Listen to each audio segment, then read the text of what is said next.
Welcome back to Crop Corner, where we turn gardening theory into dirt under your fingernails reality. I'm standing here looking at what used to be completely lifeless soil just 3 days ago, and now it's absolutely crawling with earthworms. Not kidding. The transformation is so dramatic that my neighbor actually stopped by to ask what the hell I'd done to make my garden beds look like they were breathing. Here's the truth most gardening channels won't tell you. You don't need months of composting, expensive amendments, or fancy organic matter to bring dead soil back to life. You need to understand what earthworms actually want, and then give it to them so fast and so effectively that they have no choice but to move in permanently. This isn't some slow, patient process where you wait around hoping nature takes its course. This is aggressive soil rehabilitation that works in 72 hours or less. I've tested this method on everything from construction-damaged clay that was harder than concrete to sandy soil so depleted it wouldn't grow weeds. Every single time, within 3 days, the worms showed up in numbers that would make a bait shop owner jealous. Today I'm walking you through the exact process, the science behind why it works so fast, and the common mistakes that will sabotage your results before you even get started. Understanding the earthworm emergency response. Earthworms aren't just randomly wandering around your neighborhood hoping to stumble into good soil. They're constantly monitoring their environment through chemical signals, moisture levels, and food availability. When conditions hit their sweet spot, they don't gradually migrate over weeks. They respond within hours and they bring friends. So, the key here is creating what I like to call an earthworm emergency signal. Basically, this happens when you tackle their 3 biggest survival challenges all at once: finding food, staying moist, and avoiding predators.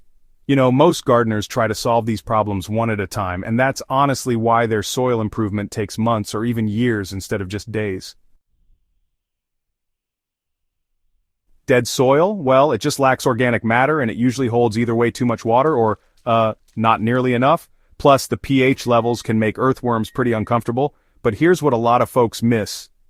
Earthworms can actually detect improving conditions from surprisingly far away. They're not sitting around waiting for your soil to be perfect.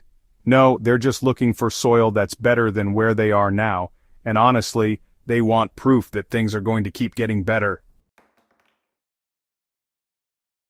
The foundation for rapid earthworm colonization really starts with understanding moisture dynamics. Earthworms, they need consistent moisture, but they just can't survive in waterlogged conditions. Dead soil usually has terrible water retention, and that creates this boom and bust cycle that keeps earthworms away. So you're going to fix this first. Alright, let's get started by loosening your soil to a depth of about 8 inches, but, without completely turning it over.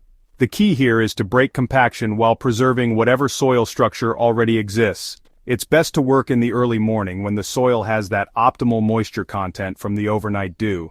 If you find your soil is bone dry, just give it a light watering the night before, but remember, don't soak it.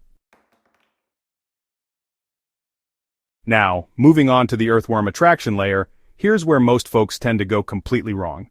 They often add finished compost or aged manure, thinking that worms want processed organic matter.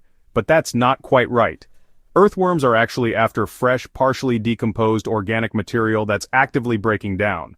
They want to be part of the decomposition process, not just clean up after it's finished. So, let's create your attraction mixture. Use equal parts of coffee grounds, shredded newspaper, and kitchen scraps that are just starting to break down. Adding crushed eggshells will provide calcium, and don't forget a handful of garden soil from an area where you've seen earthworms before. This soil contains the beneficial bacteria and microorganisms that earthworms depend on for digestion. Okay, so here's the critical application technique. You want to spread this mixture in a layer that's roughly about 2 inches thick across your target area. Now don't dig it in completely. It's important. Leave about half of it right on the surface and work the other half into the top 3 inches of soil. This creates what earthworms recognize as an active feeding zone, giving them multiple depth options. Alright, here's the part that actually makes this work in like 3 days instead of 3 weeks. You're going to create a moisture gradient that earthworms just can't resist. Soak the area thoroughly, then cover it up with damp cardboard or several layers of wet newspaper. The cardboard really serves three purposes here. It maintains consistent moisture, provides extra food as it breaks down, and, well, it creates that dark, protected environment earthworms absolutely love. Now you'll want to water through the cardboard daily, but don't flood it. The goal is to keep the soil underneath consistently moist, but not waterlogged. The cardboard will actually start breaking down right away, creating that ongoing food source that convinces earthworms this isn't just a temporary improvement. Alright, let's talk about monitoring and maximizing results.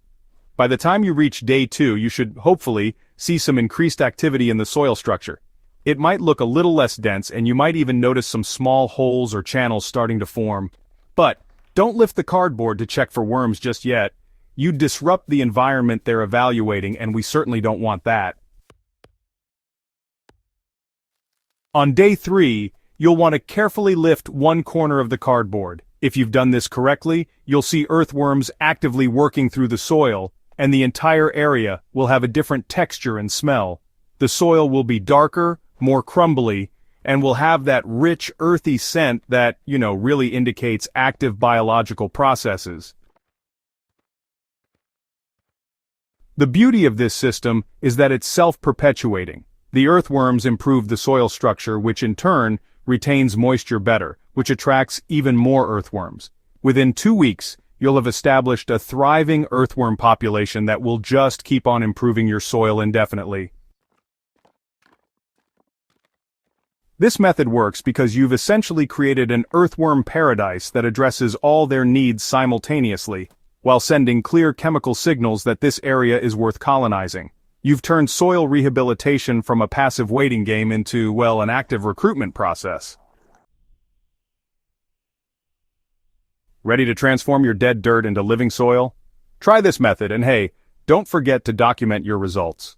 Subscribe to Crop Corner for more proven gardening techniques that actually work in the real world, and share this video with fellow gardeners who are tired of waiting years for soil improvement. Let's build better gardens together.